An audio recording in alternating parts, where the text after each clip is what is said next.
হঠাৎ করে সাহাবী বলে উঠলেন, ইয়া রাসূলুল্লাহ হাবিবাল্লাহ, হুজুর আপনি আমাকে একটু ইজাজত দেন, আমি একবার ঘরে যাব। কিন্তু ঘর বলতে তোমার আমার মতো ঘর নয়, পাতা দিয়ে ঘেরা। এত গরীব অভাব ছিল, কিন্তু আল্লাহর প্রেম নবীর প্রেম কত ছিল দেখো। আজ আমাদের ঘর পাকা হয়েছে, মসজিদ পাকা হয়েছে, সব পাকা হয়েছে, কিন্তু ইমানটা বড় দুর্বল কাঁচা হয়েছে। এই জন্যই তো বলি, যেদিন সংখ্যা কম ছিল আমাদের কেউ মিটাতে পারেনি, আর সংখ্যা বেশি আমরাই বড় লাঞ্ছিত অপমানিত। কারণ কি? কারণ হলো আমার কওমের মধ্যেই গাদ্দার ভরে গেছে। একমত হতে পারছেন তো নাকি? প্রকাশ্য দুশ্মন তো চিনা যায়, কিন্তু কওমের মধ্যে যখন গাদ্দার হয়ে যায় তাকে তো চিনা যায় না। এজন্য আজ আমাদের এই দুর্দশা।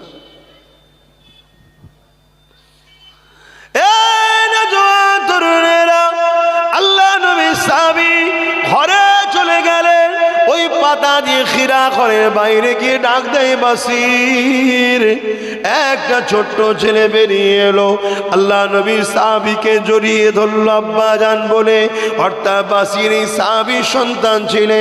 বাপ এমন করে বাচ্চাকে আদর করতে লাগে, হঠাৎ করে চোখ দিয়ে পানি বেরিয়ে বেরিয়ে ওই বাচ্চার মাথায় পড়তে লেগেছে। এই দৃশ্যটা দেখে বাচ্চা মাথা তুলে বলে, কেন আব্বা জান আপনি কাঁদতেছে?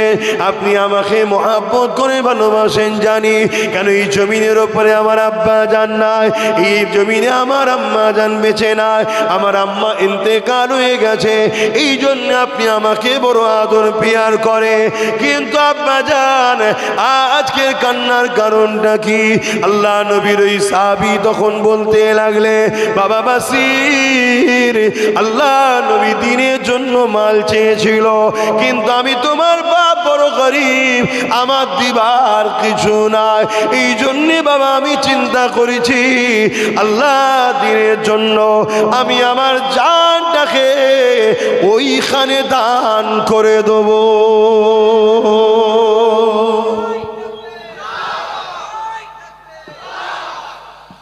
এই জন্যে বাবা তোমার সঙ্গে একটু দেখা করতে এসেছি শেষবারের মতো। কেন লড়াইয়ের ময়দানে যেতে হবে। লড়াইয়ের ময়দান কি খেলা করার জায়গা নাকি? তাই বাবা দেখা করতে এসেছি। ছেলে তো ছেলে, আমাদের মতো তো নয়। হযরতে বাসির চোখের পানি মুছেলে বলছে, আব্বা এই মহান কাজে দেরি করেন না, আপনি তাড়াতাড়ি যান, যে আল্লাহ রসুলের কাছে আপনার নামকে লিখে দেন। জোরে বলুন সুবহানাল্লাহ। কেন? কেননা সাহাবী জানে দুনিয়া তোমার আমার জন্য চিরস্থায়ী নয়। বাপ একদিন চলে যাবে, কবে কবে কেউ জানে না, কিন্তু রাসূলুল্লাহ দিনের জন্য যদি যায় শহীদের মরণ হয়ে যাবে। কিয়ামতের দিনে আমি বাসির আল্লাহ পাকের কাছে বলতে লাগবো, ও রব্বি আল্লাহ পাক, আমার মা ছিল না, বাপ দিনের জন্য যেতে চেয়েছিল, আমি বাসির কিন্তু আব্বাকে রুখে দিইনি, আপনার দিনের জন্য বাপকে ছেড়ে দিয়েছিলাম। কিয়ামতের দিনে শহীদের বেটা হয়ে উঠব। আর যদি আপনি বিজয় হয়ে গাজী হয়ে আসে, কিয়ামতের দিনে গাজী সন্তান হয়ে উঠব।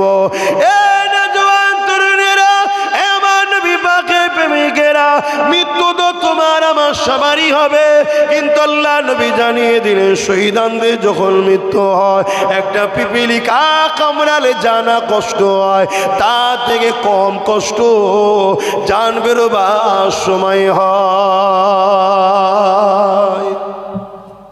শহীদানের দরজা কতটা, শহীদদের মর্যাদা কতটা, শহীদদের সম্মান কতটা।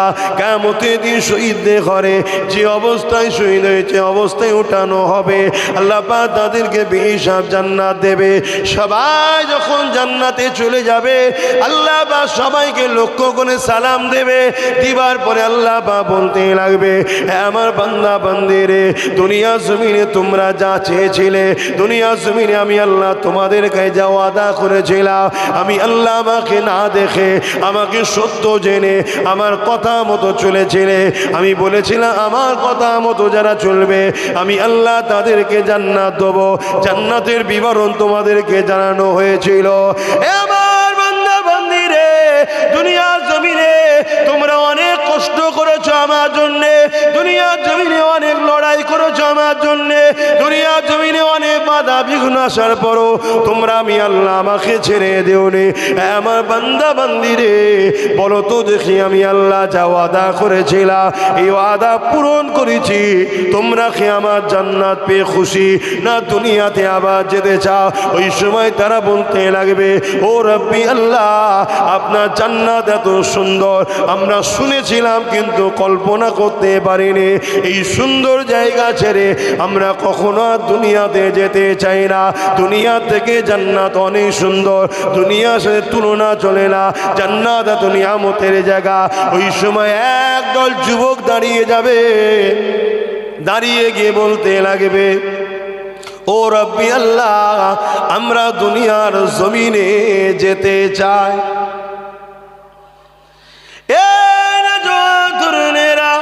আল্লাহ ওই সময় বলবে ওরে আমার বান্দা বান্দি রে কেন কোন জিনিসটা তোমাদেরকে দুনিয়ায় টেনে নিয়ে যেতে চায় আমার জান্নাতের থেকেও দুনিয়ার কোন জিনিসটা তোমাদের বেশি পছন্দ হয়েছে ওই সময় বান্দাগুলো বলতে লাগবে ও রব্বি আল্লাহ পাক আপনার জান্নাত সত্যি খুবই সুন্দর এত শান্তি জায়গা ছেড়ে কে যেতে চায় তবে আল্লাহ দুনিয়া জমিনে এমন একটা মজা পেয়েছিলাম এই মজা আপনার জান্নাতে নাই ওই মজার জন্যে বারবার দুনিয়ায় যেতে চায় কি মজা পেয়েছিলে বান্দা ওই সময় বান্দা বলতে লাগবে আল্লাহ আপনার পক্ষে দাঁড়িয়ে জালিমদের বিরুদ্ধে আপনার পক্ষে দাঁড়িয়ে সন্ত্রাসদের বিরুদ্ধে আপনার পক্ষে দাঁড়িয়ে আপনার সৃষ্টির দুশ্মনদের বিরুদ্ধে আপনার পক্ষে দাঁড়িয়ে আপনার বিদ্বেষীদের বিরুদ্ধে আপনার পক্ষে দাঁড়িয়ে মানবতার বিরোধী তাদের বিরুদ্ধে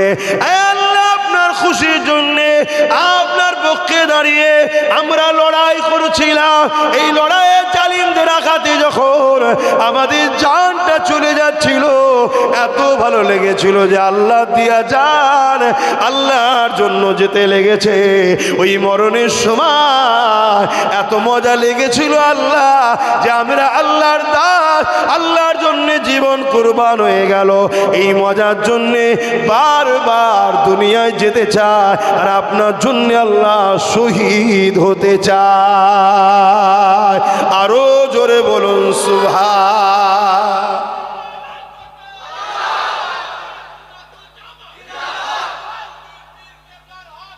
জিন্দাবাদ আল্লাহু আকবার ভাবছেন এই দুনিয়ায় কিছু লোক আছে আমাদেরকে শুধু শুধু নরম করে রেখে দিয়েছে জুলুমের বিরুদ্ধে যে লড়াই করার নাম ইসলাম এই কালচার থেকে আমাদেরকে সরিয়ে দিয়েছে এটা একটা প্ল্যান যে মুসলমানকে শুধু তসবিহ দাও নামাজ পড়ো রোজা রাখো জিকির করো মুসলমান যেন অন্যায়ের বিরুদ্ধে না লাগে এটা ব্রিটিশরা চক্রান্ত করে খুলেছে সেই দিন থেকে চলে প্রায় 100 বছরের পরিকল্পনা এটা আর 100 বছর আগে দেখুন আমাদের হাতে দুনিয়া ছিল সুলতান আব্দুল হামিদ সাহেব নেতৃত্ব দিত এই 100 বছর ধরে আমাদেরকে এক শ্রেণীর মানুষ গুমরা করে দিয়েছে শুধু নামাজ দিয়েছে তসবিহ দিয়েছে বাবা আল্লাহ আল্লাহ কর আল্লাহ আল্লাহ কর আল্লাহ আল্লাহ কর ইসলামে শুধু নামাজ আছে আর কিছু নেই হ্যাঁ আজান হচ্ছে শুনতে পাচ্ছ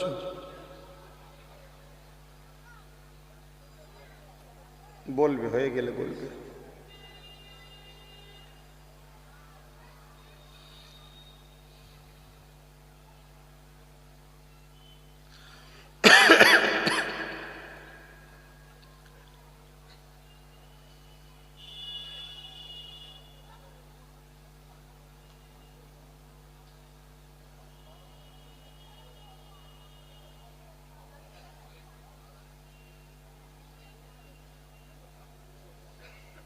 এই মহল্লায় হচ্ছে না অন্য জায়গায়?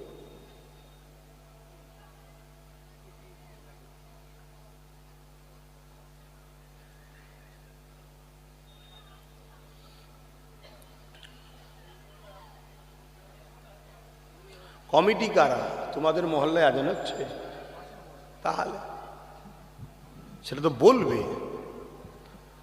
মহল্লার হককে আদায় করতে হবে। দরুদ শরীফ আল্লাহুম্মা সাল্লি আলা,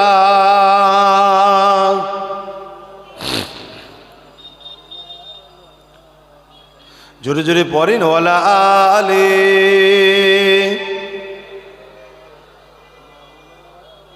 এসব ইমানের দুর্বলের লক্ষণ। এই যে লক্ষণ ইমানের দুর্বল, আমি বেঈমান বলবো না, ইমান আছে আশা রাখছি, কিন্তু দুর্বল। অনেক সময় দেখবেন মোবাইল অন থাকে কিন্তু ফোন লাগাচ্ছে, ফোন লাগছে না। কেন? ব্যাটারি এত চার্জ কম, ফোন যাচ্ছে না। এটা উদাহরণ দিয়ে বুঝাচ্ছি, সাধারণ মানুষ তো। ইমান আল্লাহ কারে আছে, অস্বীকার করছি না। কেন? তোমাদের বাপ দাদুদের রক্তটা ভালো ছিল, তোমাদের বাপ দাদু আল্লাহ কারে সব জান্নাতি মানুষ, কিন্তু তোমাদের ইমান দুর্বল হয়ে গেছে। আর এই দুর্বল হয়েছে কেন? দুনিয়ার খারাপ সোহবতে বসে বসে গানে লিখেছে, ফাংশনে লিখেছে, যাত্রায় লিখেছে, মেলায় লিখেছে, খেলায় লিখেছে। দেখছেন না, খেলা মেলালি হই হচ্ছে। এই করে করে আমাদের ইমানকে দুর্বল করে দিয়েছে। তারপরে ওই ফ্রিতে খাওয়া, ফ্রিতে বিরিয়ানি, ফ্রিতে খাওয়া, ফ্রিতে ঘুগনি মুড়ি, যা পাচ্ছে খেয়ে নিচ্ছে। যে ফ্রি, যে ফ্রি, কিসের পয়সা একবারও দেখছে না। নফসকে কন্ট্রোল করো। যদি এই ভাইটাকে, বাবাজিটাকে পছন্দ হয়, কথা কোনো লাও, তারপরে আবার মদ বিক্রি করার টাকা দিচ্ছে মা বোনেদেরকে, এ আর এক ধ্বংস করার আলামত। আর আমি আব্বাস সিদ্দিকী বলবো, আবার আমার মতো আর এক মৌলী সাহেব এসে বলবে সব ঠিক আছে, সব ঠিক আছে, সব ঠিক আছে। কেন? ওনার তো টেবিলের তলা দিয়ে আছে। তোমাদেরকে বাঁচাবার স্বার্থে বলছি, ভাবো।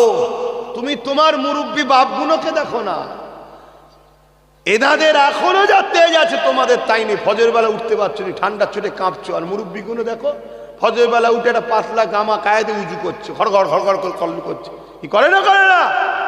এটা ইমানের জোরে হচ্ছে। আর তোমার আমার ইমান দুর্বল হয়ে গেছে। মনে রেখে দিও যুবক, ওয়াজ তো আমার রোজই শুনছো, ঘরে বসে হোক আর মাহফিলে হোক। এই সব বসে আছে হ্যানিম্যান কোম্পানিরা সব রয়েছে, রোজই তো জলসা শুনছো। আমি আবার বলে যাচ্ছি, আমরা যতবার জিতেছি ইমানের জোরে জিতেছি। আজান হচ্ছে, ঠিক আছে।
দুরূদ শরীফ আল্লাহুম্মা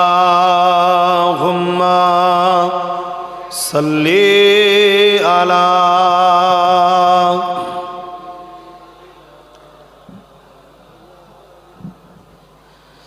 ওয়ালা আলি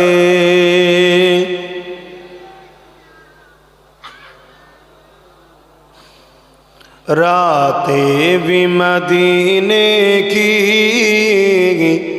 बातें भी मदीने की रातें भी मदीने की बातें भी मदीने की जीने में ये जीना है क्या बात है जीने की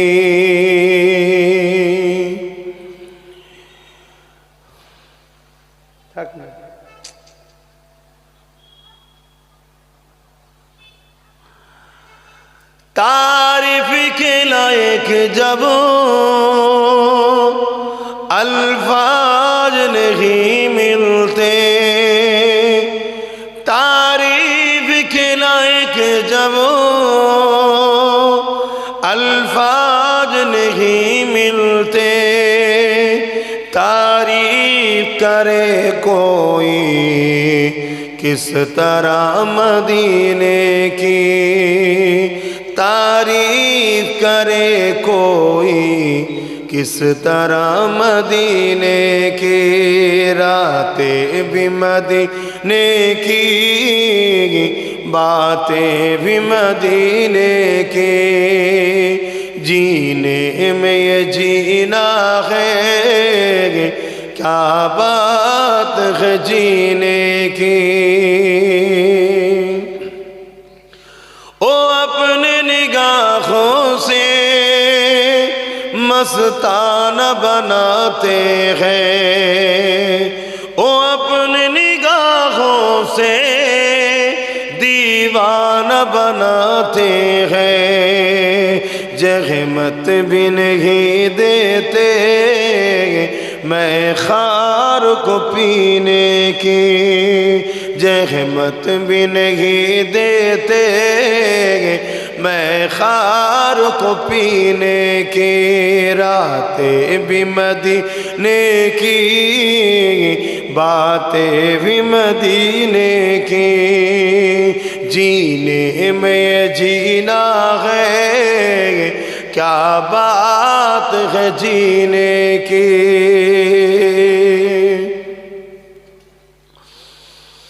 अरसा तैबा की जिस गलियों से गुजरे अरसा तैबा की जिस गलियों से गुजरे इस वक्त भी गलियों से खुशबू है पसीने की बोलून ना सुभान अल्लाह आरो जोरे बोलो नारी दिबे लब्बाइक लब्बाइक लब्बाइक नारी दिबे আমার রাসূলকে আল্লাহ খুশবু করে পাঠিয়েছে জোরে বলুন সুবহান সেই নবীর হয়ে যাও যুবক 1450-1500 বছর আগে যে যে গলি দিয়ে আমার রসুল ঘুরেছে ওই গলি দিয়ে আজও গেলে মক্কা মদিনা তায়েফে আমার রসুলুল্লাহর পাসিনার খুশবু পাওয়া যায় জোরে বলুন সুবহানাল্লাহ সেই নবী তোমার আমার নেতা এই নেতাকে ছেড়ে দিয়ে কাদের পিছনে ঘুরছো মাফ করবে ভাষা খারাপ হলে তাদের শরীর থেকে মাফ করবেন আর বলছি না রাসূলুল্লাহকে ধরো নবীকে মানো নবীর গোলাম হয়ে যাও দুনিয়ার কোনো ক্ষমতা নাই তোমাকে মিটাতে পারবে আর আল্লাহ জাহান্নামে তোমাকে পুরাতে পারবে না জোরে বলুন সুবহানাল্লাহ আরো জোরে বলুন সুবহানাল্লাহ একদল লোক পুলসিরাত দিয়ে যাবে জাহান্নাম চিৎকার করে বলবে আল্লাহ এদেরকে তাড়াতাড়ি পার করেন এদের অন্তরে আপনার ও আপনার হাবিবের ইশকের আগুন জ্বলছে। জোরে বলুন সুবহানাল্লাহ। সেই নবীর হয়ে যাও। আল্লাহ নবী কেমন খুশবু ছিলেন, নবী পাকের পাক আলিয়া আমাদের আম্মা জানেরা রাসূলুল্লাহ শরীর থেকে যখন পাসিনা বেরোতো, ওই পাসিনাকে হাতে করে চেঁচে চেঁচে নিয়ে পাত্রের মধ্যে রেখে দিয়ে ওই পাসিনা যখন কেউ কোনো বিবাহ বা অনুষ্ঠানে যেত, কোনো মাহফিলে যেত, কোনো এমন জায়গায় যেত, তখন এই পাসিনা তাকে লাগিয়ে দেওয়া হতো। ওই মাহফিল ওই জায়গাতে যারাই থাকতো তারা বলতো, এই খুশবু কোথা থেকে পেয়েছেন, কোথা থেকে পেয়েছে? তারা বলতে লাগে, এই খুশবু হলো আমার রাসূলুল্লাহর পাসিনা।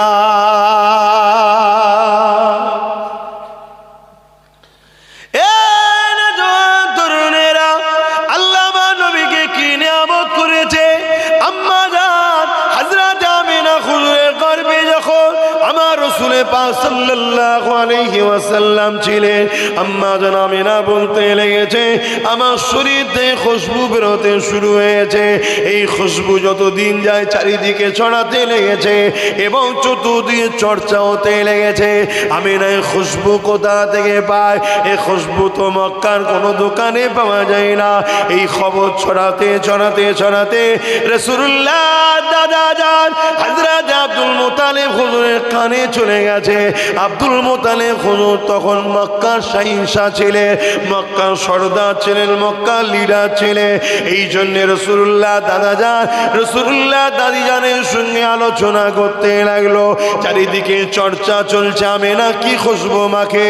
আমিও খেয়াল করে দেখতে লেগেছি, এই খুশবু তো দুনিয়ার কোনো জায়গায় পাওয়া যায় বলে আমি আবুল মুত্তালিবে জানা নাই। অনেক ভিআইপি লোকের সঙ্গে আমার উঠা বসা হয়, অনেক বিভিন্ন দেশে প্রেসিডেন্ট হিসাবে যেতে হয়, কিন্তু এই খুশবু কখনো কোনো জায়গাতে আমি পাইনি। তাই চলো আমিনাকে জিজ্ঞাসা করা যায়। রাসূলুল্লাহ দাদি যেন বলতে লেগেছে, আমি আপনাকে বলবো বলবো মনে করি, কিন্তু আপনি কাজে ব্যস্ত বলা হয় না। আরে আমিনা যখন কোনো ঘরের মধ্যে প্রবেশ করে বা ঘর থেকে বাইর হয়, আমি ঘরের মধ্যে যখন প্রবেশ করি বা হাম্মাম খানা গোসল খানাতে যায়, আমি তারপরে যখন ঢুকি আমি অবাক হয়ে যায়, যেন মনে হয় কোনো আতরের গোডাউন ফ্যাক্টরিতে ঢুকে গেছি। আরো জোরে বলুন সুবহান।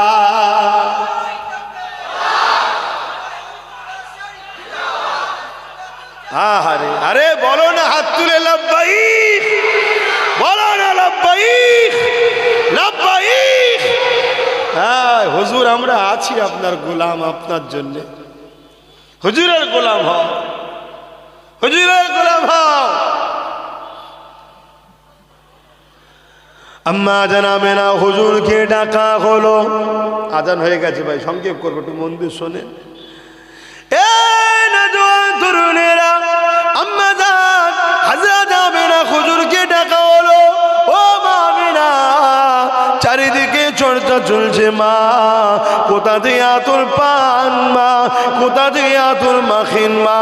আম্মা জান আমিনা বলতে লেগেছে, এ আতর আমার নয়, আমার গর্ভে যিনি রয়েছে এ আতর হলো তিনার শরীরের খুশবু।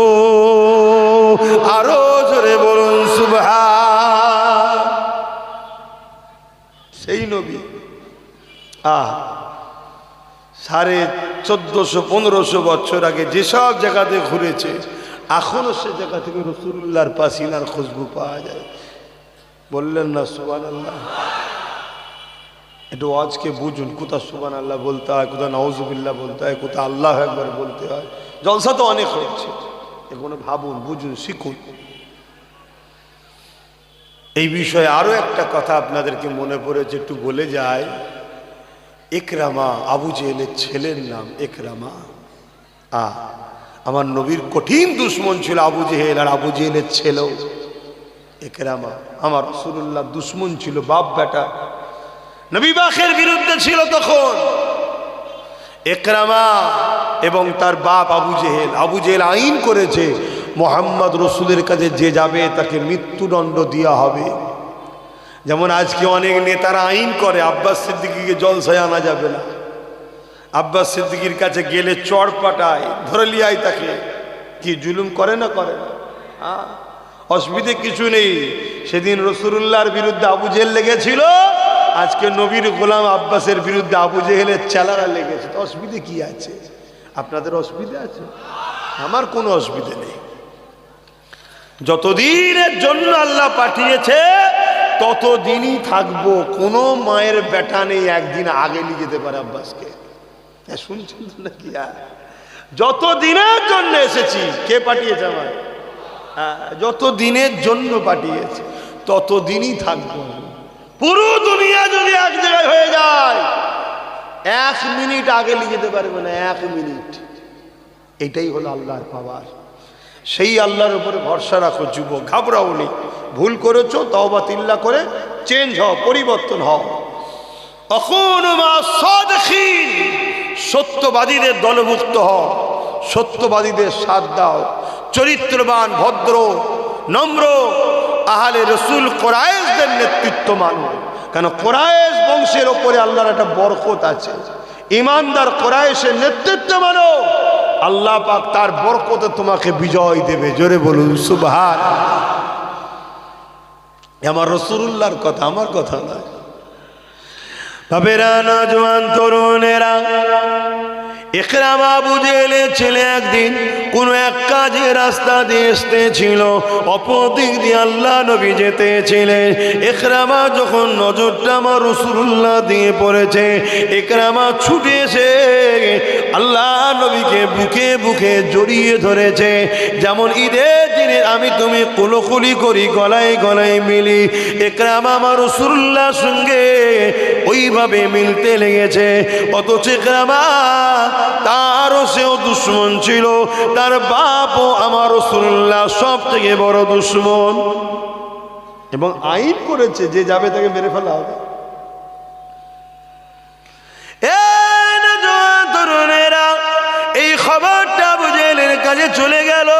এ আমাদের সর্দার ইকরামা এমন করে মুহাম্মদ রাসূলুল্লাহ সঙ্গে গলায় গলায় মিলেছে। এই খবরটা শুনে আবু জেহেল রেগে গিয়ে ইকরামাকে ডাক দিয়েছে। ইকরামা, কি শুনছে? না সত্য না মিথ্যা? ইকরামা বলছে, হ্যাঁ, যেটা বলছেন সত্য শুনেছে। আমি বুঝতেও পারিনি, মুহাম্মদ রাসূলুল্লাহকে দেখার পরে কেমন যেন একটা হয়ে গেল, আমি নিজেকে কন্ট্রোল করতে পারলাম না। সে আমাদের দুশ্মন জানার পরও আমি তিনাকে গিয়ে জড়িয়ে ধরে ফেললাম। এই কথা শুনে আবু জেহেল বলতে লাগলো, ইকরামা রে, তুমি যতই সাফাই দাও না কেন, এই সমাজে মুহাম্মদ রাসূলুল্লাহর কাছে কেউ গেলে তাকে মৃত্যুদণ্ড দেওয়া হবে ঘোষণা হয়ে গেছে। এই যদি তোমাকে এখন মেরে না ফেলি, তাহলে আমার আইনটাকে জনগণ ভয় করবে না। শুনছেন? ক্ষমতা টিকাবার জন্য যে মেরে ফেলা কাজ, এটা আবু জেহেলের কাজ। আজকে এরকম আবু জেহেল আছে না? দেশের মাথায় তো আবু জেহেল বসে আছে, কি? আর আমার রাজ্যের মাথায় কি হিন্দা বসে আছে, হিন্দা। বোঝেন না? বুঝতে পারেনি? হ্যাঁ,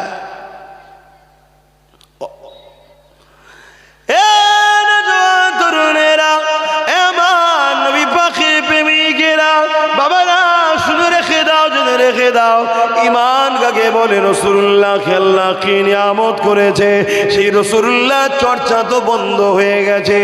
আজকে দুনিয়ার মানুষ আমার রাসূলুল্লাহ থেকে দূরে সরে যাচ্ছে। এমনি এমনি সরে যায়নি গো, আমাদেরকে সরানো হচ্ছে প্ল্যান মাপে। রাসূলুল্লাহর আলোচনাও তো বন্ধ হয়ে গেছে। এ যুবকেরা, তরুণেরা, বাপেরা, আল্লাহ নবী, নবী, দয়া নবীর সঙ্গে গলায় গলায় মিলার জন্যে আবু জেহেল ঘোষণা করে দিল তার সৈন্যদের ঘরে, আমি সর্দার আমার ছেলেকে সবার সামনে ফাঁসি দেবে, শুলিতে চড়াবে। এটা একটা কেমন অপমান চুকট লাগে, এই জন্যে আমার ছেলেকে জঙ্গলে নিয়ে গিয়ে বেঁধে দাও, হিংস্র পশুরা তাকে ছিঁড়ে ছিঁড়ে খাবে। কথা মতো নিয়ে গিয়ে ইকরামাকে বেঁধে দেওয়া হলো। এই দিকে তারা চলে আসলো, জঙ্গল থেকে চারিদিকে হিংস্র পশুরা একের পর এক আসতে লেগেছে, কিন্তু ইকরামা দেখতে লেগেছে ওই হিংস্র পশুগুলো আমার কাছে কেউ আসছে না, সব কিছুটা দূরে গিয়ে বসে বসে আমার মুখের দিকে তাকিয়ে রয়েছে। আমি আমার নীরবতা ভেঙে দিয়ে আমি তাদেরকে বলতে লাগলাম, এ জঙ্গলের ক্ষুধার্ত পশুরা, এ জঙ্গলের হিংস্র পশুরা, কেন তোমরা আমাকে খাচ্ছ না? আমাকে খেয়ে নাও। আমি মুহাম্মদ রাসূলুল্লাহর সঙ্গে একবার গলায় গলায় মিলিছি বলে আমার বাপ আমাকে মওতের মুখে ঠেলে দিয়েছে, তোমরা আমাকে খেয়ে নাও। এই কথা যখনই বলা শেষ হয়ে গেল, ওই হিংস্র পশুদের মধ্যে দেখে এক পশুর জবান খুলে গেল। সে বলতে লেগেছে, হুবাহুব মানুষের নাই কথা বলতে লেগেছে, ইকরামা রে, অবশ্যই তোমাকে খেয়ে নিতাম, কিন্তু তোমাকে এই কারণে খেতে পারবো না, তোমাকে খাওয়া নিষেধ হয়ে গেছে। কেন নিষেধ হয়েছে? কেননা তোমার শরীর থেকে আখরি নবী নূর নবী মুহাম্মদ রাসূলুল্লাহর খুশবু বেরোতেছে। আরো জোরে বলুন সুবহান। আহা, ইকরামা তখন কি কলমা পড়েছিল? তাহলে অমুসলিম, ইমান আনেনে, শুধু রাসূলুল্লাহকে জড়িয়ে ধরে ভাই কলাকলি করেছে। তাতে যদি জঙ্গলের হিংস্র পশুকে হুকুম হয়ে যায় খাবি না, আমার হাবিবের সঙ্গে মোহাব্বত ইজহার করেছে, শুনছেন? তখনও দুশ্মনের দিকে আছে, কলমা পড়ে নে। আল্লাহ করে তোমার আমার অন্তরে কলমা আছে, যদি রসুলকে সিনায় রাখতে পারি, নবীকে যদি মোহাব্বত করতে পারি, আল্লাহ তো কিয়ামত দিন বলতে পারে জাহান্নাম, এ পুলসরা পাপী কিন্তু আমার হাবিবকে মোহাব্বত করতো, ভালোবাসতো, যাকে পার করিয়ে দে। জোরে বলুন সুবহানাল্লাহ। এই আশা করাটা কি নিষেধ আছে নাকি? ভাবো আমার ভাইরা, সেই নবী আমাদের কাছে তিনটে জিনিস রেখে গেছে, কিতাবুল্লাহ, সুন্নতে রাসূলি ও আহলে বাইতি।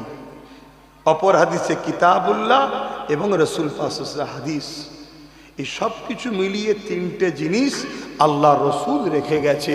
এই তিনটে জিনিসকে দেখাশোনা করা, মহব্বত করা, ধরে রাখা আমাদের দায়িত্ব আছে না? না, আজকে কোরআনের উপরে আঘাত হচ্ছে, রাসূলের সুন্নাতের উপরে আঘাত হচ্ছে, আহলে বায়াতদের উপরে আঘাত হচ্ছে, নবীর খানদানদের উপরে আঘাত হচ্ছে। এ উম্মতে মুহাম্মাদী, যারা আঘাত দিচ্ছে কোনো একটা জায়গায়, তাদেরকেই তো শক্তিশালী আমরাই করে ফেলছি। বলো আমার কথা ভুল হচ্ছে? আল্লাহর কাছে জবাব দিতে হবে, পরিবর্তন হও, ভাবো। আমার কোরআন সারা দুনিয়াতে চ্যালেঞ্জ চলছে, কোরআনের মোকাবিলায় কেউ আসতে পারে না আজ পর্যন্ত। এই কোরআন যুগ যুগ ধরে চ্যালেঞ্জ দিচ্ছে, যদি এই কোরআনকে কেউ বলো মানুষের লেখা, কোরআন বলছে তোমরা আল্লাহ ছাড়া সবাই এক জায়গায় হও, হয়ে কোরআনের না একটা কিতাব তো লিখতে পারবে না, কমসে কম একটা সূরা লিখে দেখাও। এই চ্যালেঞ্জে পৃথিবীতে 1450-1500 বছর আজ পর্যন্ত কেউ আসতে পেরেছে? গত কয়েকদিন আগে ফোর পাস চরিত্রহীন জালিম, সে বলছে কোরআনের মধ্যে ভুল আছে, আর কোরআন নাকি মানুষ লিখেছে। কথা বুঝে আসছে না? নাই? তাহলে তোমরা যতগুলো জালিম অত্যাচারী আছো সব এক জায়গায় হও না, হয়ে দেখাও না একটা সূরা লিখে। এই কোরআনকে নিয়ে পৃথিবীতে যুগে যুগে রিসার্চ হচ্ছে। কেউ 27 বছর, কেউ 28 বছর ধরে রিসার্চ করার পর তারা বলতে বাধ্য হয়েছে কোরআন কোনো মানুষের কথা নয়, কোরআন হলো কালামুল্লাহ, আল্লাহর কথা। তাই আমিও কোরআনকে মেনে নিলাম। জোরে বলুন সুবহানাল্লাহ। আমেরিকা বলুন, ব্রিটেন বলুন, ফ্রান্স বলুন, আর হিন্দুস্তান বলুন, আজও দলে দলে দলে দলে দলে দলে মানুষ কোরআনের দিকে আসছে, জোরে বলুন সুবহানাল্লাহ। তাই এরা কোনো দিক দিয়ে বাদ দিতে পারছে না, লাস্টে কোরআনের নামে মিথ্যাচার করছে, কোরআনের নামে মিথ্যাচার করছে। কোথা থেকে একটা কি লিখে নিয়ে ফেসবুকে ছেড়ে দিয়ে বলছে এই দেখো আমি যা বলেছিলাম এই তো। ওরে মূর্খ, কোরআনের শানে নজুল কাকে বলে বুঝিস? অর্থাৎ আয়াতটা নাজিল হয়েছে কারণ কি এটা বুঝিস? নাসেখ মনসুখ বুঝিস? কোরআনের অনেক আয়াত আছে, একটা আয়াত দিয়ে আর একটা আয়াতকে আল্লাহ রদ করেছে, বাতিল করে দিয়েছে। কিন্তু কোরআনের আয়াত সেটাকে অস্বীকার করলে ঈমান চলে যাবে, কিন্তু ওটা প্রযোজ্য নয়। কথা মাথায় ঢুকছে না? ঢুকে না। যেমন একটা প্রেসক্রিপশনে গেলেন ডাক্তারের কাছে, ওষুধ লিখলো, এক সপ্তাহ যাওয়ার পরে ওই প্রেসক্রিপশনের ওই ওষুধকে কেটে অপর দিকে অন্য ওষুধ লেখে না? লেখে না। কারণ ডাক্তারই জানে রুগীকে এখন কি দিতে হবে। আগে যেটা দিয়েছিল ডাক্তার কি ভুল দিয়েছে? না, আগের ডোজটা তখনকারের জন্য ঠিক, দ্বিতীয় ডোজটা এখনকারের জন্য ঠিক। তো কোরআন একটা আয়াত দ্বারা আর একটা আয়াতকে মনসুখ করেছে। তাই নাসিক মনসুখের জ্ঞান আছে ফোরপাসের। ফোরপাস তো নিজের ধর্মের জ্ঞান নেই, ফোরপাস তো ধর্মগুরু সম্বন্ধে জ্ঞান নেই। কেন?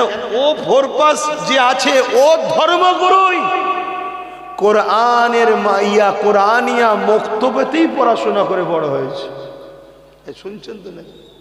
কিন্তু না, এগুলো বলে একটা বিভাজন তৈরি করো। কেন? যে ভুলটা আমি করেছি আমার পিঠের চামড়া তুলে দেবে আমার জাতের লোকেরা। একটা এমন কথা শোনাও যে কথায় এখন সব বিভাজন তৈরি হয়ে যায়, হই হই শুরু হয়ে যায়, আমাকে লোক ভুলে যাবে। শুনছেন তো নাকি? এই চিটিংবাজদের কোয়ালিটি কোন কোয়ালিটি বোঝা মুশকিল। এরা কত বড় বড় চিটিংবাজ। এসআইআরের নামে মানুষের নাম বাদ গেছে না যায়নি? তো এসআইআরের নামে যখন ধরবে চিটিংবাজ দেখছে আমার তো পিঠের চামড়া উঠে যাবে। অত এমন একটা কথা বলো সেই নিয়েই চর্চা হোক, আমার জাতীয় আমার থেকে যেন চুপ হয়ে যায়। কিন্তু বড় দুঃখ, ইসলামের ঘরের কোনো ছেলে যদি অন্য ধর্মের বিরুদ্ধে বলে, আমরা মুসলমান তার বিরুদ্ধে বলি না, কিন্তু আমার দিনের বিরুদ্ধে বললে কই তার বিরুদ্ধে সেভাবে প্রোটেস্ট করার লোক দেখি না। এটা বড় লজ্জা।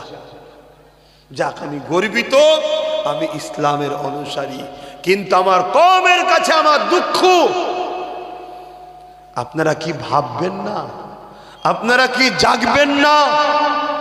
একজন বলল ইসলামে রেপ করা ভালো, আর একজন বলল কোরআনে ভুল আছে, তার আগে আর একজন বলল কোরআন শেষ হয়ে যাবে, আমার উন্নয়ন শেষ হবে না, তার আগে আর একজন বলল অমুক আল্লাহ, তার আগে কেউ বলছে মিড ডে মিলের খাবার মাদ্রাসার বাচ্চাদের দেবো না, পথচারী কুকুরের বাচ্চাকে দেবো, তো মাদ্রাসার বাচ্চাকে দেবো না। একটার পর একটা আমার মসজিদ নিয়ে, আমার মাদ্রাসা নিয়ে, আমার কোরআন নিয়ে, আমার দিন নিয়ে বারবার সমালোচনা যারা করছে, একটা কারো শাস্তি হয়েছে? কেন হয়নি? অথচ একটা ছোট খাটো চোর নেতার বিরুদ্ধে কেউ যদি বলে তুই তো চোর রে, অমনি পুলিশ ডেকে এলে তাকে ধরিয়ে দেবে না দেবে? এখন কেউ যদি বলে যে মমতা একটা বড় চোর, পুলিশ চলে আসবে না? কেন ভাই? অথচ এত বড় বড় কথা আজও তাদের বিচার হচ্ছে না। কারণ কি?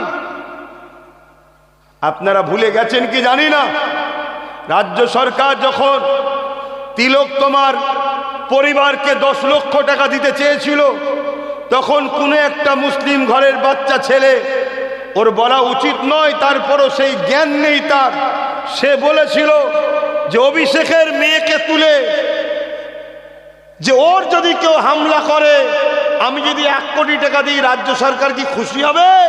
অ্যাকচুয়ালি বুঝাতে চেয়েছিল যে মানুষের ইজ্জতের দাম 10 লাখ নয়, 1 কোটিও নয়। এটা অবশ্যই ওর বলা উচিত হয়নি, কিন্তু তারপরও সে কিন্তু রেপের কথা বলেনি, সে উদাহরণ দিতে গিয়েছিল তাকে তুলে নিয়ে জোর করে চলে যাওয়া হয়েছে, এখনো তার কোনো খবর আছে কারো কাছে? কিন্তু আমার ইসলামের বিরুদ্ধে, আমার কোরআনের বিরুদ্ধে, আমার আল্লাহর বিরুদ্ধে এত বড় কথা হয়, তারপরও এদের বিচার হয়নি। কারণ কি বলুন? একটাই কারণ, সংখ্যা আমাদের 4.5 কোটি, 40% আমরা, শুনছেন তো নাকি? তারপরও বিচার হয়নি, একটাই কারণ, আমরা 4.5 কোটির কোনো গার্জেন নেই, বাপ নেই। আমরা অন্যজনের পা চেটে বেড়াই, আমাদের হাতে রাজ পাওয়ার নেই, ওদের হাতে রাজ পাওয়ার আছে। ওই জন্য পুলিশ তো আর আমাদের কথা শুনবে না, পুলিশ তো রাজ পাওয়ার লোকের কথা শুনবে। কেন? পুলিশ তো তাদের কথায় কর্মচারী, ঠিক তো নাকি? যতই আমাদের ট্যাক্সের টাকা দেওয়া হোক, রাজ পাওয়ার তো ওদের হাতে। কিন্তু আমি জানতে চাইছি, আমাদের যতগুলো মুসলিম এমএলএ আছে, এরা কি এই অর্জুন সিং আর ওই 4 শয়তানটার বিরুদ্ধে কেস করেছে? তোমাদের এমএলএ করেছে? জোরে বলো। তোমাদের এলাকার প্রধান মুসলমান যারা আছে করছে? 44টা নাকি মুসলিম এমএলএ আছে, মন্ত্রী আছে, কেউ কেস করেছে? তাহলে কাদেরকে জিতিয়ে রেখেছো বলো? যে কোরআনের পক্ষে নয়, ওর হাতে আল্লাহ পাওয়ার দিয়েছে, ও একটা কোরআনের বিরুদ্ধে কেস করলো না। কেন? ও জানে আমি কেস করলে পরের বারে মমতার টিকিট দেবে না। তাহলে তুই টিকিটের জন্য কোরআনের বিরুদ্ধে কেস বিরুদ্ধে যারা বললো তার বিরুদ্ধে কেস করলি না, তাহলে আমি বিপদে পড়লে, আমি মরলে মনে হয় এই মুসলমান আমার সাথ দেবে? জোরে বলেন। তাহলে আগামী দিন বলো, যে নওশাদ কেস করছে, যে নওশাদ লড়ছে, তার সাথ কারা দিতে চাও? হাত তুলে দেখাও। একদম ওপেন ডাইরেক্ট কথা, সাথ দিতে চাও? হাত লম্বা করে তুলে রাখো। সাথ দেবে? সাথ দেবে? সাথ দেবে? ধোকা দেবে না তো?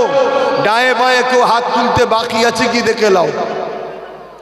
যদি কেউ হাত না তোলে তার সাথে জুলুম করবো না, কিন্তু জেনে লো বসে আমাদের নয়, ব্যাস এতটুকু। কেউ হাত তুলতে বাকি আছে? হাত না বাদ। আজকে ওয়াকাফকে বাঁচাবার দরকার আছে না নাই? রাজ্য সরকার ওয়াকাফের পক্ষে না বিরুদ্ধে? কেন্দ্র সরকার ওয়াকাফের পক্ষে না বিরুদ্ধে? তাহলে ওয়াকাফ মানে মসজিদ, মাদ্রাসা, কবরস্থান, ঈদগাহ, খানকা, যে জায়গার ওপরে, তাই তো নাকি? ওয়াকাফ যা মানে মসজিদ যাবে, মাদ্রাসা যাবে, কবরস্থান যাবে, ঈদগাহ যাবে। কেন্দ্র সরকার ওয়াকাফকে মিটাতে চাইছে না চাইনে? তার মানে মসজিদ, মাদ্রাসা, কবরস্থানকে মিটাতে চাইছে না চাইনে? যে ওয়াকাফকে মিটাতে চায়, সে মসজিদকে মিটাতে চায়, কবরস্থান, ঈদগাহকে মিটাতে চায়, সে সরকার জালিম না জালিম নয়? আওয়াজ দে বলুন, কেন্দ্র সরকারকে কারা জালিম বলে মানেন? একটু হাত তুলে সাক্ষী দেবেন। এ কথা ঠিক তো? এবারে চলে আসুন, সেই কেন্দ্র সরকারের কালা কানুনকে রাজ্য সরকার মমতা মেনেছে না মানেনি? আগে বলেছিল আমাকে ভোট দাও, বিজেপিকে রুখবো, আর এখন বিজেপির আইনকে মানছে না মানেনি?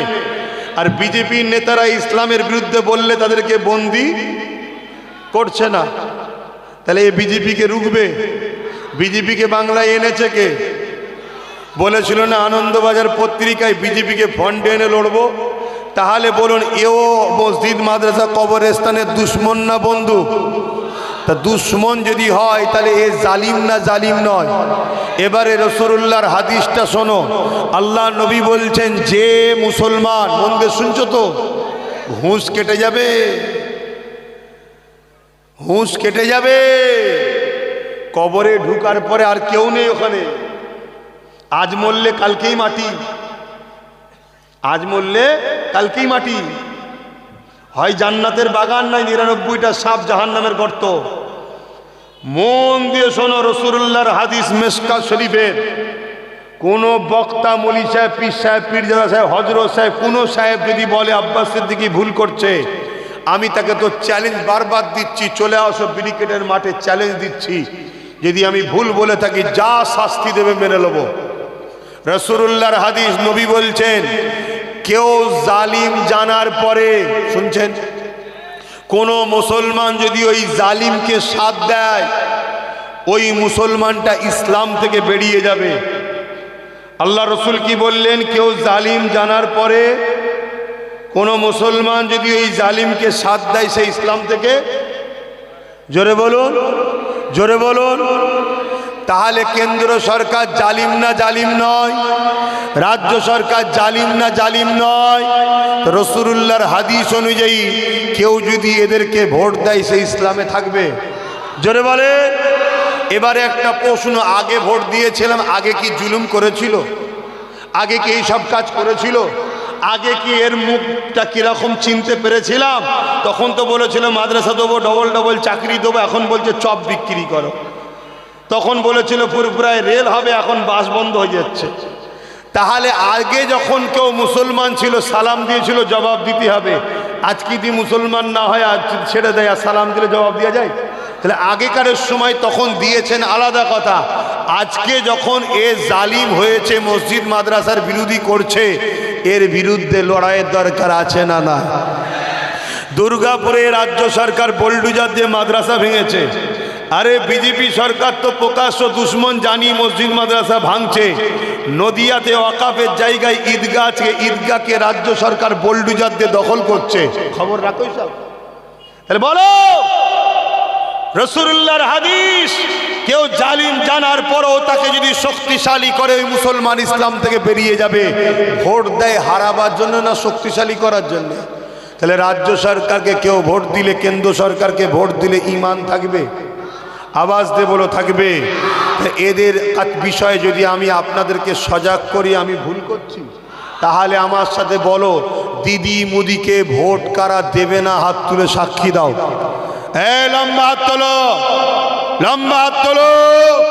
আল্লাহ ছাড়া অন্য কাউকে ভয় করো, আল্লাহ ছাড়া অন্য কাউকে ভয় করো, হাত দেবে না, খবরদার। তাহলে ভোটটা তো দিতে হবে কাউকে। আমডাঙ্গার মানুষ, তোমরা ভোট দেবে নওশাদ সিদ্দিকীকে, দেবে না? কারা দেবে হাত তুলে সাক্ষী দাও। এবারে কালকে কেউ বলতে পারে হুজুরের ছেলে এসে সব ঠিক আছে, লাস্টে 10 মিনিট রাজনীতির কথা বললো কেন? বলতে পারে না, পারে না? যখন রাজনীতির নেতারা, কি হাত নাবানো হয়ে গেছে কেস, যখন রাজনীতির নেতারা, শুনছেন তো নাকি? আমি বলতে দেবেন না? যখন রাজনীতির নেতারা রাজনীতির জায়গায় দাঁড়িয়ে মানুষের শিক্ষা, স্বাস্থ্য, কর্মসংস্থান, বেকারত্ব দূর করার কথা ভুলে গিয়ে রাজনীতির পাওয়ারে দাঁড়িয়ে আমার ধর্মের উপরে যখন আঘাত দেয়, আমার অকাপকে যখন মিটাতে চায়, আমার মতো হুজুরের দায়িত্ব আমার জায়গায় দাঁড়িয়ে ওই জালিম হুকুমতদের বিরুদ্ধে বলা দরকার আছে না না? তুমি তোমার জায়গায় ফিরে যাও, ধর্মসভায় এসে আমি তোমাদের বিরুদ্ধে কিচ্ছু বলবো না। আর তুমি কি করছো? ইফতারের পার্টির নামে আমার ধর্মের একটা পবিত্র ইফতারকে রাজনীতি করছো না করনি? কলকাতায় রেড রোডে ঈদের নামাজে তুমি মহিলা মানুষ, আমার ধর্মে মহিলাদের নামাজে যাওয়া নিষেধ আছে না নাই? আপনার বাড়ির মা বোনেরা ঈদগায় যায়, তাহলে তুমি কেন গেলে?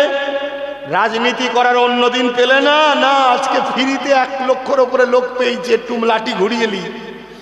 তুমি যদি আমার ঈদের নামাজে এসে রাজনীতি করতে পারো, আমার নবীর মেম্বারে, নবীর ঘরের আওলাদ, নবীর ওয়ারিস হিসেবে, নবীর দিনের দুশমনদের ঘরে চিনাবার জন্য এবং নবীর মসজিদ মাদ্রাসাকে বাঁচাবার জন্য যে ছেলে কেস চালাচ্ছে, তার পক্ষে ডাকার জন্য এদের প্রচারের দরকার আছে না না? কথা মাথায় ঢুকছে?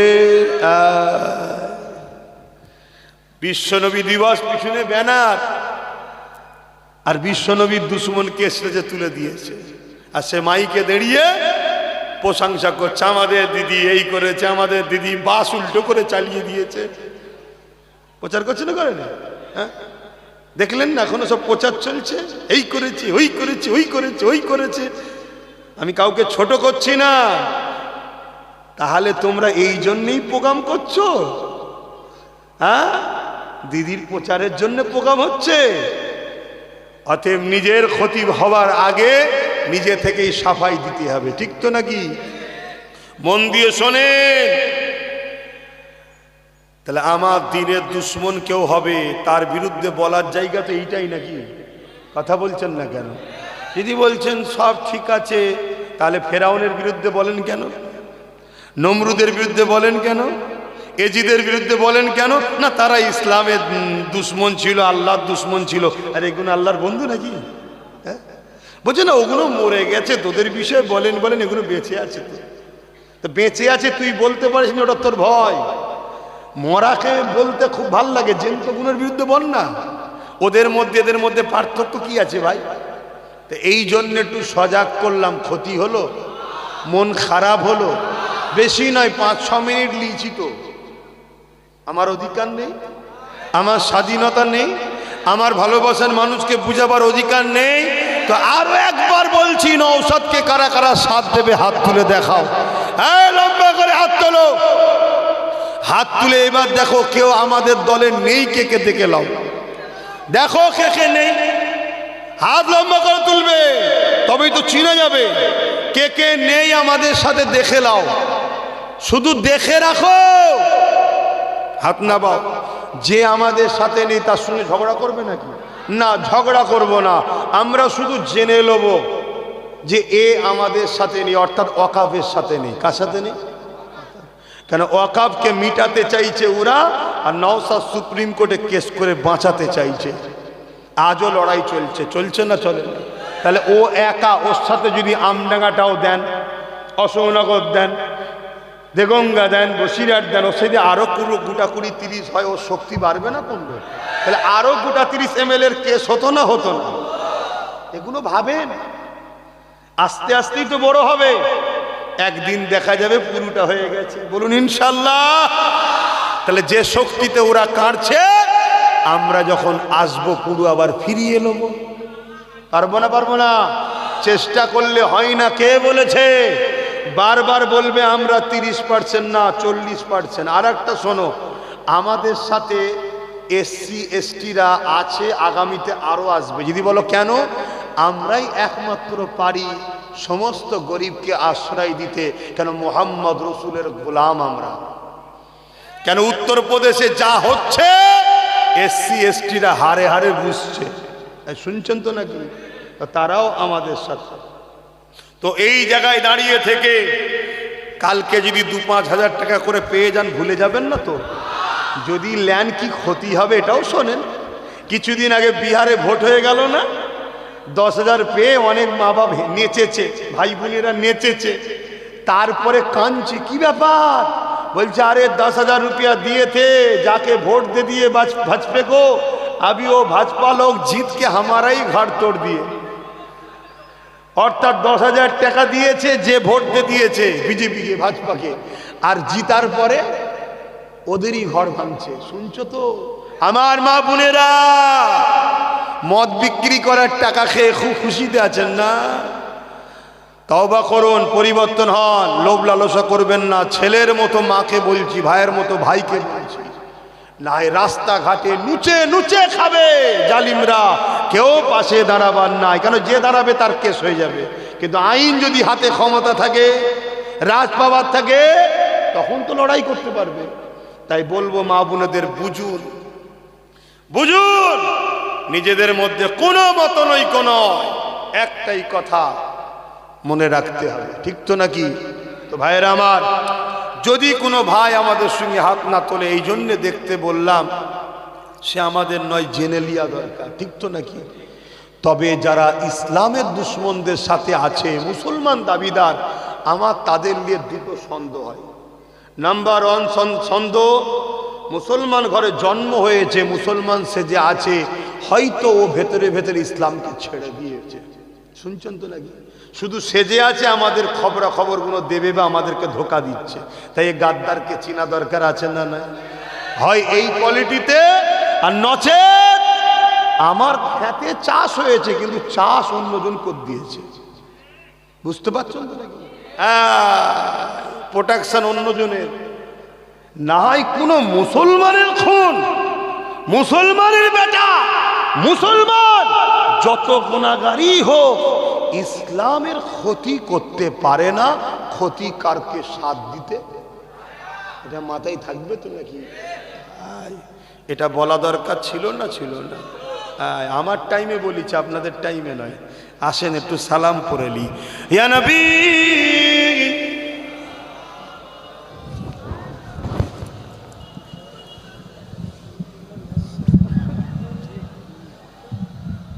থাক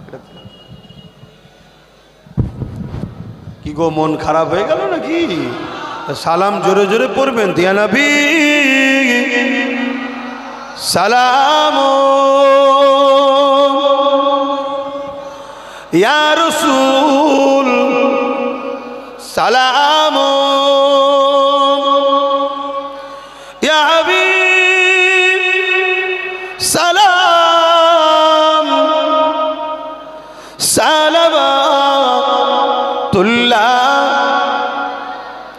পড়িল আল্লাহ আরো বাণী পোহালো দুঃখে রজনী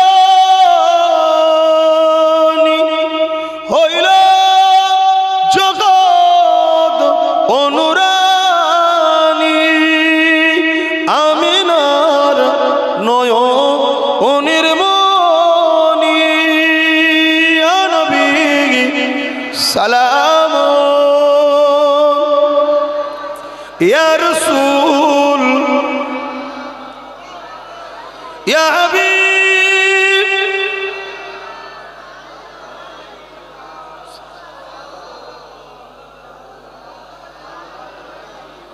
কঠিন হাসরের দিনে কি আছে মোদের কপালে গুনাহগার উম্মাহ আপনার লইবেন সঙ্গে মাহশরে নবী সালাম ইয়া রাসূল সালাম ইয়া হাবিব সালাম সালাওয়াত। সকলে বসেন, দোয়া হবে। বালাগাল উলা বিকামালিহি কাসাবাত দুজা বিজামালিহি।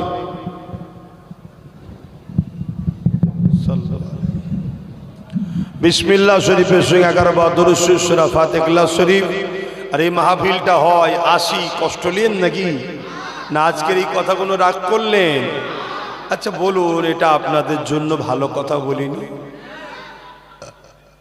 আমার মতো তো আমার ভাইও এসে জলসা করতে পারত। ও যে রাস্তায় গেছে, রাস্তাটা কি রিক্সের না রিক্সের নাই? আমার মতো জলসা করতে পারত তো, কিন্তু না, আপনাদের বাঁচাবার চেষ্টায় লড়াই করছে, তার সাথ দেওয়া দরকার। কথা বুঝে আসছে? ভুল করবেন না।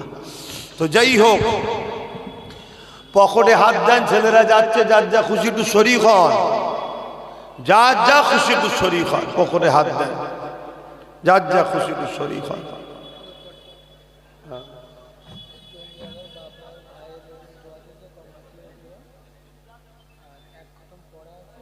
এক খতম, এখানে 34 খতম। বাড়ির মহিলারা 5000 কলেমা শরীফ। জমিওয়ালার জন্য দোয়া। মা বাপ ইন্তেকাল করে, তাই তো? হ্যাঁ, ও আচ্ছা আচ্ছা, বড় ভাই। আচ্ছা, সাইফুল ভাইয়ের এক খতম ইন্তেকাল করেছে। ও আচ্ছা আচ্ছা, সাইফুল ভাই এক খতম, বয়স 30, ইন্তেকাল করেছে। একটা মেয়ের বয়স 8 মাস। দোয়া করবে। কি হয়েছে আপা? কি খবর? হ্যাঁ, কি খবর? কেন কেন দেবে? আরে আমদানা ছেলে, এত ঠান্ডা হলে কি হবে? হ্যালো, যাও। হ্যাঁ, ও হ্যাঁ, ইন্না লিল্লাহি ওয়া ইন্না ইলাইহি। এই মাহফিলে এক মহল্লা গিয়ে ইন্তেকাল হয়েছে আজকে। দেখো, এই তো জিন্দেগি। একটু বুঝে বুঝে কাজ করে, এই তো জিন্দেগি, চলে যেতে হবে। ভুল করুনি। দাও, যার যা খুশি দাও। মাহফিলের বাদ জানাজা হবে, সকলে চেষ্টা করবে শরীক হওয়ার। আসেন তওবা পড়ি। বিসমিল্লাহির রহমানির রহিম। বিসমিল্লাহির রহমানির রহিম। রেডি করে কই দিই। বিসমিল্লাহির রহমানির রহিম। আল্লাহ তাআলা আমি জানা অজানা ইচ্ছা ও ইচ্ছা সকল গুনাহ হইতে তওবা করিতেছি। আস্তাগফিরুল্লাহ রাব্বি মিন কুল্লি যামবি ওয়া আতুবু ইলাইহি। আশহাদু আল্লা ইলাহা ইল্লাল্লাহু ওয়াহদাহু লা শারীকা লাহু ওয়া আশহাদু আন্না মুহাম্মাদান আবদুহু ওয়া রাসূলুহু। লা ইলাহা ইল্লাল্লাহ মুহাম্মাদুর রাসূলুল্লাহ সাল্লাল্লাহু আলাইহি ওয়াসাল্লাম। পাঁচ ওয়াক্ত নামাজ পড়বেন, একবার রোজা রাখবেন, বাপ মার খেদমত করবেন, হালাল খাবেন, হারাম থেকে দূরে থাকবেন, লোভ লালসা করবেন না, মালদাররা যাকাত দেবেন, হজ করবেন, দেশটাকে ভালোবাসুন। শেষ কথা, রাজ্য সরকার দেখছে ফুরফুরাওয়ালারা প্রায় অন্যায়ের বিরুদ্ধে লড়াই করে। বিগত সরকার যখন ভুল করেছিল, মাদ্রাসায় জঙ্গি তৈরি হয় বলার জন্যে কেউ না কেউ প্রতিবাদ করেছে না করেছে। আজকেও যখন ভুল করছে কেউ না কেউ প্রতিবাদ করছে না করেনি। তো সরকার দেখছে যে ফুরফুরা সিলসিলাটাকে শেষ করতে হবে, এদের ভক্ত মুরিদগুলোকে মিটিয়ে ফেলতে হবে, এদের ভক্ত মুরিদগুলোকে ফুরফুরা থেকে টেনে অন্য জায়গায় নিয়ে যেতে হবে। কেন? ফুরফুরাওয়ালারাই দেখছি অন্যায় হলেই বিরোধী করে। অত এমন জায়গায় নিয়ে যাও মুরিদ শুধু চুপচাপ থাকবে, মুরিদকে কখনো অন্যায়ের বিরুদ্ধে শিখাবে না, তাদের সঙ্গে জুড়ে দাও। বাংলার মানুষ, দাদা হুজুর ছেড়ে দেবে? আওয়াজ দিয়ে বলুন, ছেড়ে দেবে? ৭২টা ফেরকা হবে, ৭৩টা দল হবে, ৭২টা ফেরকা জাহান্নামী। দুনিয়ার শাসকের চক্রান্ত থেকে একটু সাবধান হও। এ শাসক চক্রান্ত করছে, এমন দলের সঙ্গে ঢুকিয়ে দাও যারা ওয়াকফের বিরুদ্ধে কথা বলবে না, এমন দলের সঙ্গে মিশিয়ে দাও যারা দুর্নীতির বিরুদ্ধে কথা বলবে না, যারা মসজিদ মাদ্রাসা শেষ হয়ে গেলেও কোনো কথা বলবে না, আমাদের অত্যাচারের বিরুদ্ধে কোনো কথা বলবে না। ফুরফুরাকে মিটিয়ে দাও। কেন? ফুরফুরা বাংলার বুকে অন্যায় হলে দাদা পীরের কোনো না কোনো আওলাদ ঝাঁপিয়ে পড়ে, এটা ইতিহাস আমাদের। কেন? নাই যেমন করার নাম ইসলাম, অন্যায়কে মিটাবার নামও ইসলাম। জোরে বলুন সুবহানাল্লাহ। তাই আমি বলতে চাইছি, আমাকে যদি অপছন্দ হয় আলাদা কথা, দাদা হুজুর ছেড়ে দেবেন? দাদা হুজুর হলেন পূর্ব ভারতের আহলে সুন্নাত ওয়াল জামাতের ইমাম। একটা দল জান্নাতে যাবে, দুটো নয়। কথা শুনছেন তো নাকি? সিলসিলাকে মিটাতে চাইছে সরকার, একটু বুঝে বুঝে কাজ করো। দরদিরা অনেক কিছু বলবে, খোঁজ খবর আমাদের কাছেও থাকে, আমরাও জানি পিছন থেকে কি হচ্ছে না হচ্ছে। জোর করে সিলসিলার ইমামগুলোকে পর্যন্ত জোর করে চাপ দেওয়া হচ্ছে, ঘর থেকে বেরো, এখানে যেতে হবে, নাই মসজিদ থাকতে দেবো না। আর নেতা যখন চাপ দেয়, সাধারণ ইমাম সাহেব কি করবে ভাই? কথা মাথায় ঢুকছে না? ঢোকে না? এরকম পরিকল্পনা চলছে। আল্লাহ আমাদেরকে হেফাজত করেন। এই তাবারুক আছে নাকি? আমার জলসায় তাবারুক না করাই ভালো। ওইখানে তাবারুক ছিল বলে প্রায় 40 মিনিট লেট হয়ে গেল আমার। তাবারুক দিদি, এত লোক হয়েছে, তাবারুক দিদি 40 মিনিট। এখানে যদি এত লোকগুলোকে তাবারুক দিয়ে আরো আধ ঘন্টা লেগে যেত। কি হলো? আচ্ছা, নিয়ত করো না। আমার মাইকলা নতুন সেট চুরি করেছে, তাই তো? হ্যাঁ, নলেজ সিটিতে দাতা হয়ে যাবি একটা। অসুবিধা হলো তো দোয়া করবো তো, বছরে 1000 টাকা দিতে পারবে না নলেজ সিটিতে? কোথায় গেলি মাইকলা? বছরে 1000 টাকা দিতে পারবি নলেজ সিটিতে? হ্যাঁ, তোর মাইক সেটের নাম এটা বই করে নিবি, তবে তো বরকত হবে রে। শুধু একা নিবি আর আমি দোয়া করে যাব? এ কি লাইন?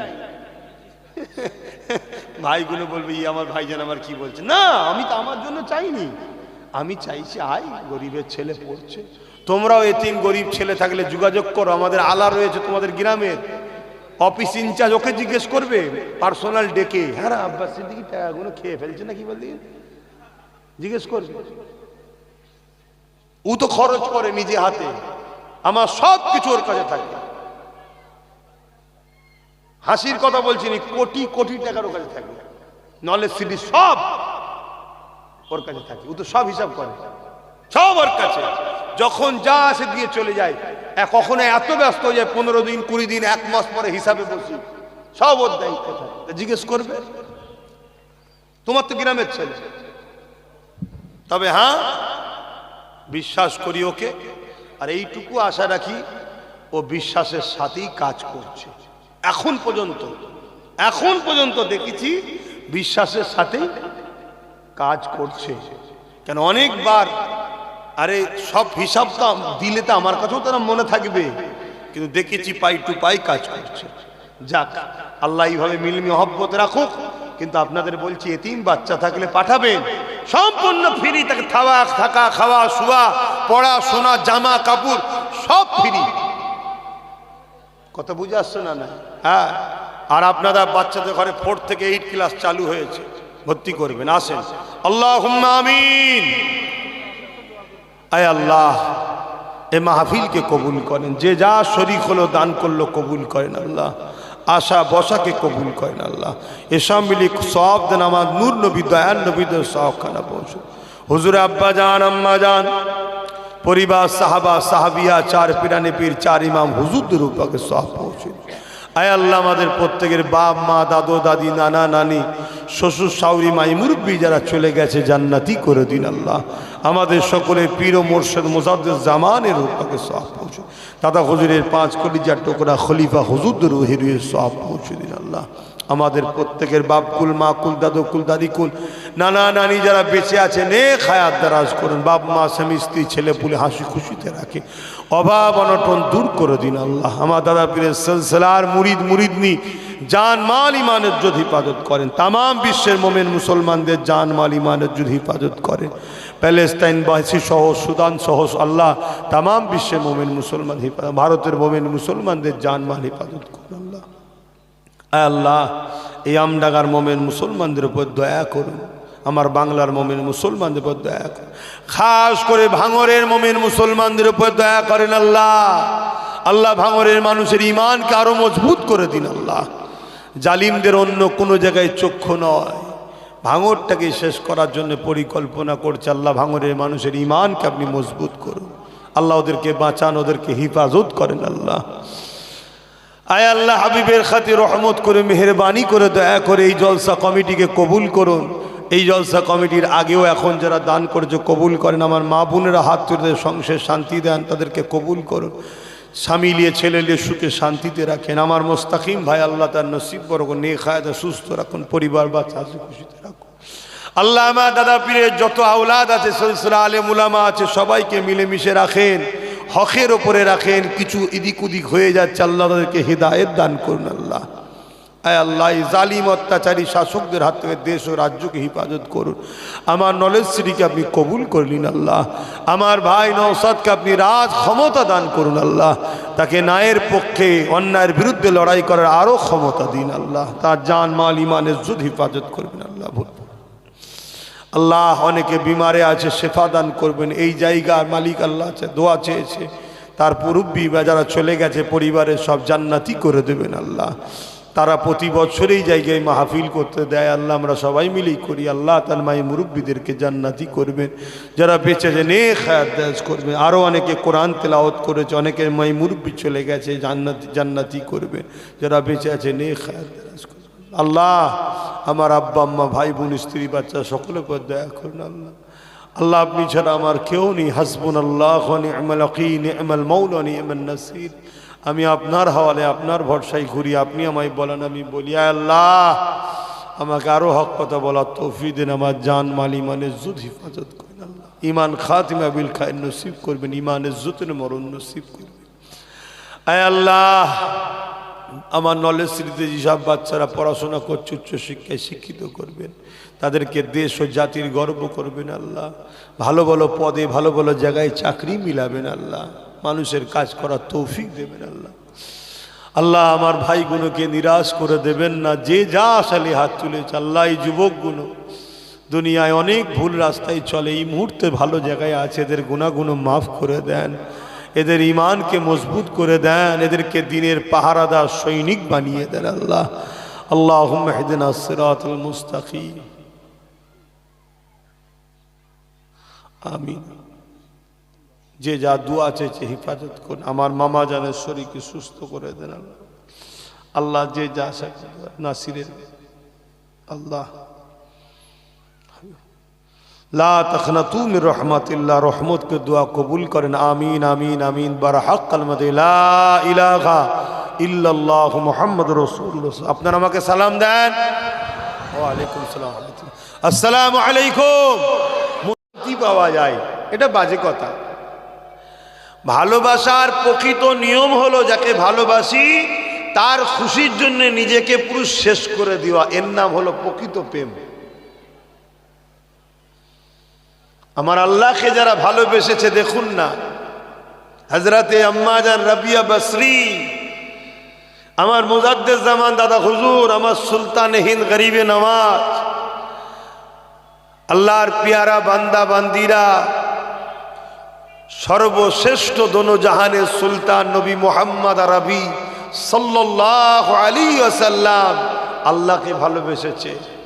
সাহাবা হুজুররা, হুজুরদের মধ্যে থেকে আমরা সবাই জানি হযরতে বেলাল হুজুরের কথা।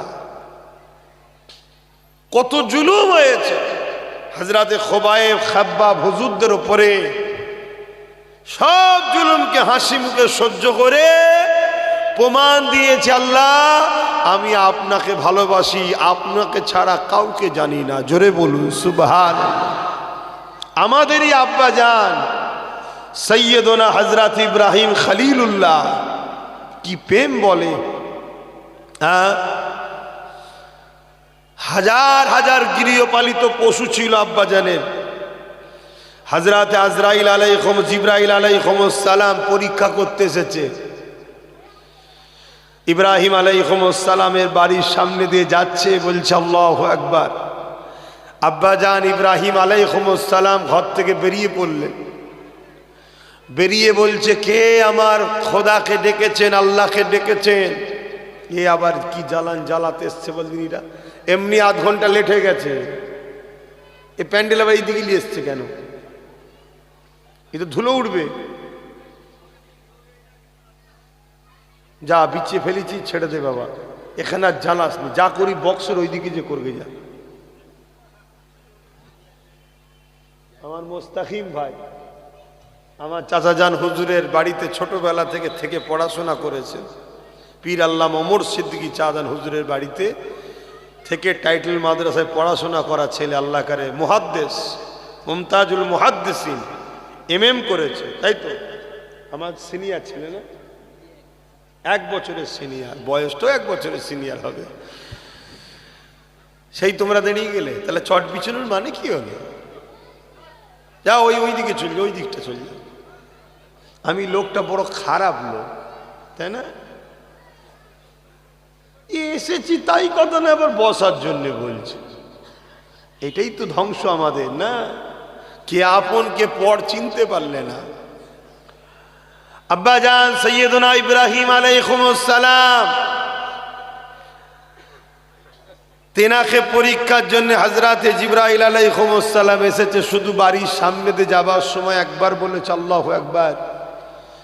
ইব্রাহিম আলাইহিস সালাম বেরিয়ে বলছে কে আমার খোদাকে আল্লাহকে ডাকলো? জিবরাইল সাল্লাম তখন মানুষের সুরাতে এসেছে।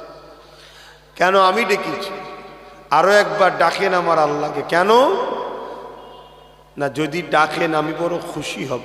না ডাকলে কি দেবেন? না আমার হাজার হাজার গৃহপালিত পশু আছে, তারা অর্ধেক দিয়ে দেবো। জোরে বলুন সুবহানাল্লাহ। আর সেই বাপের বেটা আল্লাহর নাম শোনাবো বসতে চাইছে না, তাহলে আমরা কত খারাপ হয়ে গেছি বল। তোমরা আবার আম গাছের গোড়ায় এই করে ঢুকলে কেন?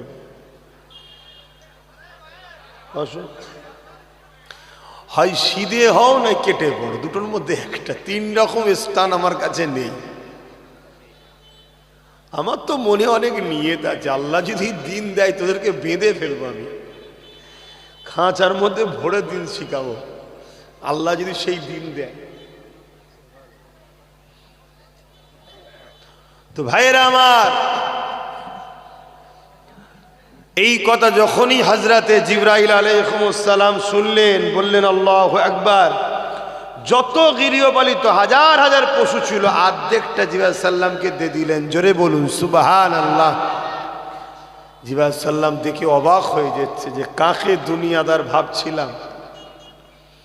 চলে যাচ্ছে, আল্লাহর নবী হজরতে সৈয়দনা ইব্রাহিম আলাইহিসসালাম আবার ডাক দিয়েছে, আল্লাহর বান্দা আরো একবার ডাকেন, ডাকলে বাকি যে অর্ধেক গৃহপালিত পশু আছে সেটাও দিয়ে দেবো। জোরে বলুন সুবহানাল্লাহ। জিবরাইল সাল্লাম আবার ডাকলেন, বাকিটা দিয়ে দিলেন। সব নিয়ে জিবরাইল সাল্লাম চলে যাচ্ছে। জিবরাইল সাল্লাম আবার ডাক দিয়েছে, আর একবার ডাকেন, এবারে কি দেবেন? বলছে এগুলো পরিচালনা করতে লোক লাগবে তো, আমার মালিককে যা ডাকেন, আমি আপনাকে নিজেকে দান করে দেবো এইগুলো পরিচালনা করার জন্য। জোরে বলুন সুবহানাল্লাহ। কি প্রেম করেছে আল্লাহকে। আল্লাহ ইব্রাহিম আলাইহিসসালামকে কত পরীক্ষা নিয়েছে, তার মধ্যে ভয়ানক পরীক্ষা, নিজের বাচ্চাকে নিজে হাতে জবাই করতে বলেছে। ইব্রাহিম সাল্লাম পাস করেছে না ফেল করেছে? আমাদেরই তো আব্বা হয়, আমরা সেই বেটার বাপের বেটা কি করছি? হ্যাঁ, পাশাপাশি এই পরীক্ষাও নিয়েছিলেন হযরত ইব্রাহিম আলাইহিসসালামকে নমরুদের আগুনে আল্লাহ পাক ফেলে পরীক্ষা নিয়েছিলেন। ওই পরীক্ষা তো আব্বা জান ইব্রাহিম আলাইহিসসালাম আল্লাহর প্রেমে পাস করেছিলেন। হযরত জিবরাইল আলাইহিসসালাম এসেছিলেন, ও হযরত ইব্রাহিম আলাইহিসসালাম আপনি যদি বলেন এই চরকিকে আমি ধরে ফেলেছি, এদেরকে এখান থেকে সরিয়ে দেবো, হযরত ইব্রাহিম আলাইহিসসালাম বলেছিলেন, ও হযরত জিবরাইল আপনি যান, চলে যান, আল্লাহ পাক আমাকে পরীক্ষা নিতে লেগেছে। আমার আল্লাহ যদি আমাকে নিজে কুদরতি ক্ষমতায় বাঁচায়, তিনার ক্ষমতা রয়েছে বাঁচাবার। আর যদি আল্লাহ ইব্রাহিমকে নমরুদের আগুনে পুড়িয়ে প্রেমের পরীক্ষা লায়, আমি আমার আল্লাহকে এত ভালোবাসি, একটা জান নয়, আবার যদি আল্লাহ জান দেয়, 1000 বার আল্লাহর প্রেমে আমি পুরতে রাজি আছি। আরো জোরে বলুন সুবহান। তাহলে আল্লাহর রাজির জন্য ইব্রাহিম সাল্লাল্লাহু আগুনে পুড়তে রাজি। আর আল্লাহ নবী বলছেন কোরআনের মাহফিলে যারা বসে তাদের উপরে আল্লাহ রাজি হয়, আমরা কিন্তু বসতে পারছি না। তাহলে ভাবতে হবে আমরা কোন জায়গায় পৌঁছে গেছি। আর এটাও ভাবতে হবে যে এত লোক বসে গেল, আমরা বাকিগুলো বসতে পারছি না কেন? এমনও তো হতে পারে যে আল্লাহ তোদেরকে পছন্দ করেন না যে আমার জান্নাতের বাগানে বস। এটা হলে হতে পারে না, পারে না? এটাও তো তোমাকে ভাবা দরকার যে আমি কি এমন খারাপ কাজ করে ফেললাম যে আল্লাহ আমার উপরে এত নারাজ হলো কেন? কেন এখানে যতজন বসেছে সবকটাই তো যুবক। তাহলে এত যুবক বসলো, আর বাকি যুবকগুলো বসতে পারছো না যারা, তোমাদের সঙ্গে আমার দুশ্মনী কিছু নেই, শুধু ভাবাচ্ছি। তোমার তো বিবেককে প্রশ্ন করা দরকার যে হারা কি ব্যাপার, আমি যেতে পারলাম না কেন, আমি বসতে পারলাম না কেন, আমার কি এমন কাজের জন্য আল্লাহ আমার উপরে এত নারাজ হয়ে গেল যে আমাকে আল্লাহ জান্নাতের বাগানে যেতে দিল না, বসতে দিল না। বাপেরা, নজওয়ানেরা, তরুণেরা, এই দুনিয়া আমাদের জন্য চিরস্থায়ী নয়। আল্লাহ আমাকে আপনাকে পাঠিয়েছে দুনিয়া জমিনে একটু পরীক্ষা নিবার জন্যে। এই পরীক্ষায় আপনি যদি আল্লাহর প্রেমের পরীক্ষাতে পাশ করতে পারে, তাহলে পরকালে আল্লাহ পাক আমার আপনার জন্য চিরশান্তির জান্নাত রেখেছে।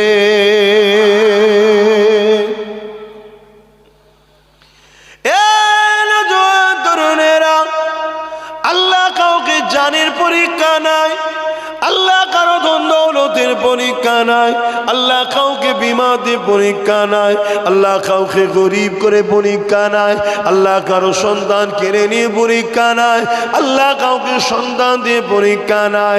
মনে রেখে দেবে এই দুনিয়ার প্রতিটা সেকেন্ডে তোমার আমার জন্য পরীক্ষা রয়েছে। এই পরীক্ষায় তোমাকে আমাকে প্রতিটা কদম যেন আল্লাহর পক্ষে পড়ে, রসুলের পক্ষে পড়ে, আল্লাহ রসুলের বিপক্ষে যেন না পড়ে যায়। এটা তো তোমাকে আমাকে ভাবতে হবে। যদি এইভাবে তুমি আমি প্রতিটা পদক্ষেপ আল্লাহ রসুলের পক্ষে যেতে পারি, তাহলে কবরও চিন্তা নাই, আখিরাতও চিন্তা নাই। আর যদি দুনিয়া জমিনে তোমার আমার এই জিন্দেগি দিয়েছি